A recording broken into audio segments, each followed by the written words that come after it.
сармураббии даста Шариф Назаров ба бозӣ бо мунтахаби Қирғизистон 8 нафар бозингарони эҳтиётиро аз оғози бозӣ ба майдон баровард.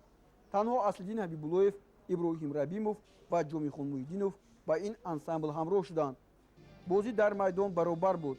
дар як маврид Андрей Краснов дар қисми дуюм тавонист ки муҳофизатгаронро дар ғафлат гузошта ягона голро дар ин вохӯрӣ ба дарвозаи дастаи мунтахаби Тоҷикистон занад ва дастаи мунтахаби Қирғизистонро бо ҷои дуюми гурӯҳи Д ба бозиҳои чорякфиналӣ рохат диҳад. бозии чорякфиналӣ барои футболбозони Тоҷикистон ба яке аз бозиҳои осонтарин табдил ёфт.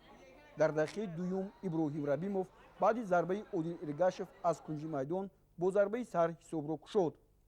дар дақиқаи 18 ба Алфоз муяссар шуд ки ҳисоби вохӯриро дар ин вохӯрӣ баробар намояд. дар ин вақт шодии мухлисону рӯзноманигорони Бангладешро ҳадду канор набуд. 3 дақиқа пас зарбаи сахти Хуршед Маҳмудов дарвозабони мизбонро маҷбур кард ки тӯбро аз дохили дарвозааш гирад. дар ин ҳангом бозии футболбозони мунтахаби Бангладеш бенизом гардид. дар дақиқаи 31 Ҷомихон Муҳиддинов натиҷаи вохӯриро тағйир дода ҳисобро ба 3-1 расонд. қисми якуми бозӣ бо ҳамин натиҷа ба поён расид. дар қисми дуюм дар дақиқаи 52 футболбозони мо боз ба комёбӣ муваффақ шуданд.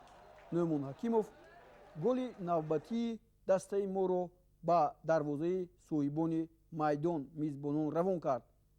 ниҳоят Шуҷоат Неъматов, ки дар қисми дуюм ба майдон омада буд, нуқтаи охиринро дар голзании дастаи мунтахаби Тоҷикистон гузошта ҳисобро ба 6-1 расонд. футболбозони мо бо рӯҳии баланд ҳарифи худро дар бозии нимфиналӣ интизор буданд.